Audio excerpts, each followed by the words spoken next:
Hey everybody, this is Gina G, and welcome to my very first podcast of Just Take the Next Step. I'm doing Just Take the Next Step because, as some of you guys know, I decided to take this crazy journey of 100 days recording myself, just coming to terms with who I am. And it wasn't about fitness. It wasn't about like getting healthy. It was getting my mind right. I'm not going to make up stories. I'm going to talk about real stories, real legit shit that hurts and are tough and are painful.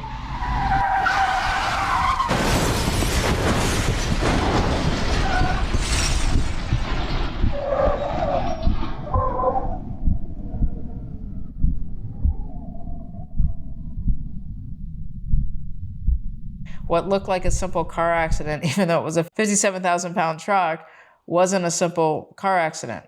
I had an MRI from a car accident, and they found an excessive amount of white lesions on my frontal lobe. I thought my MRI was for concussion. I never in my life thought it would be for this. The doctor had like 3 to 4 minutes in between patients to tell me this crap. It's fucking crap. So they pulled me into room 1, which didn't even have a door on it. There were just people walking by. Didn't have a chair or anything. She just leaned up against the counter, and it was like nothing. It was like, by the way, your MRI, there's no signs of a concussion. However, there's an excessive amount of white lesions on your brain. And I was like, well, what does that mean? Well, the average person has about one, just a couple, usually one per decade. What is an excessive amount? Is it 2, 3? I was like, and she just, no, it's not that. Is it over 10? She said, yeah. Well, what does that mean? Well, more than likely, you have MS. You have MS. And this will be a long journey ahead. This is my daily diary.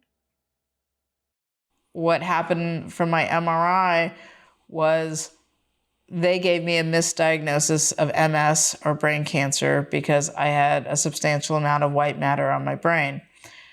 And it took months and months and months for them to have a diagnosis of the fact that I didn't have MS and I didn't have brain cancer. But during that time period, I didn't know if I was going to be here 3 years from now.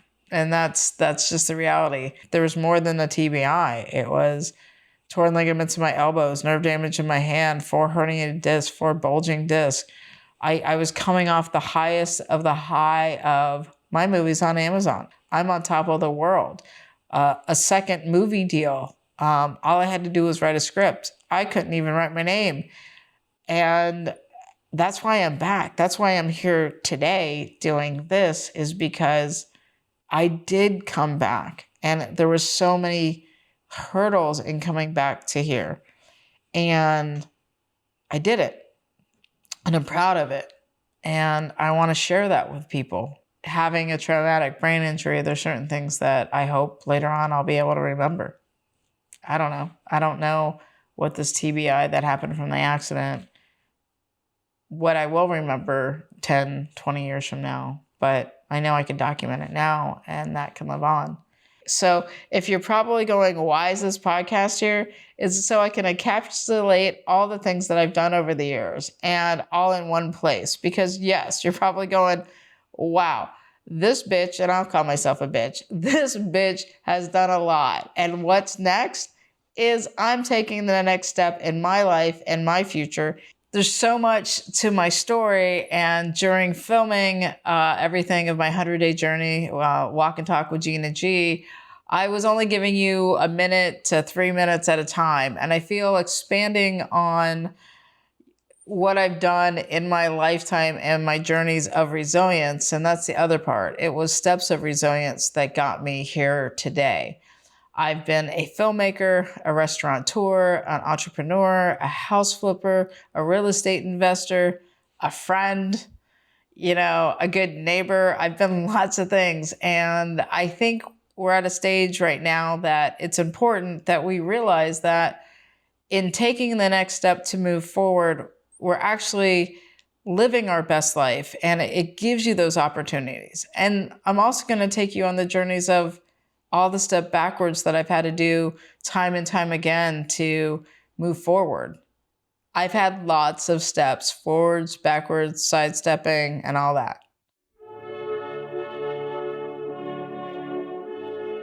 Courage to me is about getting up when you've been knocked down. Being diagnosed with PTSD, without having courage, I would be somewhere just laying on the couch and not being able to move forward and basically be able to run my business and things like that. So that's what courage is to me. My father told me at a very young age that regardless of my gender, I'm capable and able to do anything. So for me, it's about being able to jump in with both feet and just figuring it out.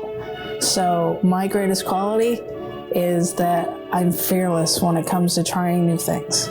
My most memorable thing that happened when I was in the military was actually getting the phone call that my father was in the hospital. The most important man in my life was my dad. And I saw him have to take those back steps and side steps because of him having a heart condition. And that heart condition was based on Agent Orange, and eventually he died of pulmonary edema, heart attack type situation. And that was the biggest step back I have ever had to take, because I was a daddy's little girl. My dad, thank God, he knew he was going to die, but he wanted to make sure he raised one badass daughter. And I am so blessed for that. When he passed away, that was the biggest backstep, because I had to rely on myself. I had to learn to be resilient. I had to learn to protect myself. Life is life and death is death. And it's those moments where you could just like cave and get depressed. And I got depressed. And I learned that at 22 years old, when my dad passed away, is that the step that daddy's little girl, which he called me the little admiral, I was going to be taking the largest step backwards because I felt I lost the person that protected me. And I took a step backwards and with my body and that was the fact that the one thing my dad did to celebrate was always to take me out to dinner, and they were great dinners and stuff like that. But it was my steps backwards of realizing that I had safety in food because I didn't have the big, strong protector around. And that's a yo-yo that I've had my entire life, is that my safety net has always been Willy Wonka and Ben and Jerry and sweets and treats. And those are where I struggle. And the walk and talks for me, when I did the 100-day journey, I talked about my issues with candy and sweets and things like that. And that's where I stepped backwards. But I learned that from my dad, from being a little kid, of like, when you celebrate the wins, you celebrate it with food. And also, when my dad passed away, I realized that when you're sad, your friends will bring food. And so sad or happy, when you have food issues or body dysmorphia, your friends don't know. If I had a crack problem, they wouldn't bring me crack. If I had a meth problem, they wouldn't bring me meth. If I was an alcoholic, they wouldn't bring me alcohol. But friends do that, and they do it unintentionally. But those are my step backwards. What I've learned is moderation. I've learned to, you can celebrate and you can have sadness and you can't have ice cream. You just can't have all of it. Another time, something happened to my mom years ago, and I remember my friends. I said, I like ice cream. I told them what kind of ice cream I liked. And I had 10 things of Ben & Jerry's that everyone showed up with. They're like, here, I had 10 pints of half-baked ice cream. And I ate all of them. And it was in a very short period of time.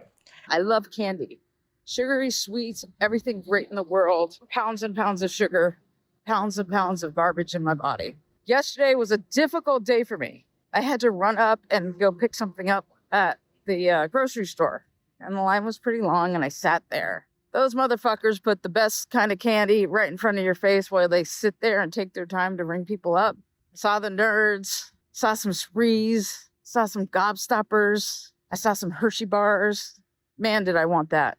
But what I wanted more is for me to love myself and stop feeding myself junk. It's okay. I talk about eating cake. It's okay. It's okay. Sometimes you just eat cake, but you don't have to eat the whole cake. I am somebody that will power through like 5 rolls of Sweet Tarts or Sprees just on the car ride home. Yeah, that's me. That's me. Like, it's tough. It's tough. The first thing I go to is the candy aisle. Like, every single time, if I get stressed, and it's not just getting one thing, I get a lot because it's like, shit, I need something from the car ride. I need something to sit in front of the TV. And that's it. That's my go-to. You know, I think it's worse. I honestly think it's worse than alcohol. Sugar is awful, but I love it so much. That's the thing. It's when traumas and dramas happen in your life, food addictions, they're hard because you have to eat. I've had people like bring me candy because I say I like candy, but it's a gateway drug. At least it is for me. And it's been tough. It's been like really tough. And, you know, like I said, yesterday, checking out the aisle right before I cashed out and seeing the nerds. And I said, you know what? I'm going to choose me today and not the nerds. Tomorrow I might choose the nerds, but the next day I'm going to continue to choose me. You could start fresh the next second. Just because you did something bad or in your mind you think it's bad, you could change it. You just stop, close your eyes, take it in, take a breath, start over. This isn't meant to be this like food conversations, but I want to give you genuinely what stepping backwards looks like and then stepping forwards. My other 100-day journey, I got to film 250 restaurants, the best restaurants in the country, James Beard winners, Michelin chefs, Chop champions. Let's see, one of the current master chefs, Tiffany Deary that owns Roots and many other restaurants. And it's amazing to see how her career has progressed. That was hard for me because I had just come off of my big premiere of my film and I was all svelte and great. And there I was on a plane every other day, going at like literally every other day for a 100-day filming shoot. Hey everybody, so I am getting ready to leave Rhode Island. I was in Provincetown and Newport and Boston this past week, and we are off to Tulsa for Black Wall Street. I am in Baltimore today, and I am in New Jersey, and right behind me, that is New York City. So I am in Times Square. I have traveled 42 cities in just 1 month. I got another 60 something to go. So I'm at Nike headquarters. I just got done shooting here a diversity event at Nike. And then I am off to another restaurant. I shot this morning at Whiskey Library, and I'm heading to Seattle shortly. Whew, it's been an exhausting week. I still have 2 days to go, Seattle, and then I'll be in Denver on Saturday. But wow, I'm learning a lot. I'm creating great content, and I'm looking forward to turning this event, this 100 City Tour, into something amazing. Which I only made it to 97, and I'll get to that in a future episode. However, we filmed 3 to 5 restaurants a day, and they would make 3 of their signature dishes and 3 drinks. Good thing I wasn't big on drinking. I would literally take a straw just a straw, a taste. It was just a taste. But the first couple of days, all I would do is like, let me eat it all. And yeah, I remember getting to day 97. I gained 20 pounds in 97 days of pure gluttony. I call it the gluttony tour. But day 97, I was on the treadmill and there I was running. I just got finished doing a 97 city tour around the country in 11 weeks. It was a food tour. It was a gluttony tour. It was lots of desserts. It was lots of just not paying attention to my health. And now I'm getting back on the treadmill again, back to working out, back to eating well, and taking care of myself. Because regardless of what the job is, you got to take care of you first. First thing of the day, take care of you. It's easier to take care of everybody else. So back on the journey again. Yes, I slipped, and that's okay. It happens. It sometimes happens. But as long as you commit to yourself, it's endless possibilities. So back to taking care of me. It will always be an ebb and flow in my life. I am realistic. I've been in this body a really long time. I made some really poor decisions, and I'm going to talk about those. I'm not some perfectly shaped woman. If I was a Renaissance woman, I would be great. The curves would be like, yay, tasty and tempting. However, I'm not that swimsuit model. I've gone from 222 to 140 to 130. I've yo-yoed for decades. And that's part of my taking steps backwards. Sometimes that extra bite is the extra bite that winds up on your ass, and it happens. And you do it again and again and again.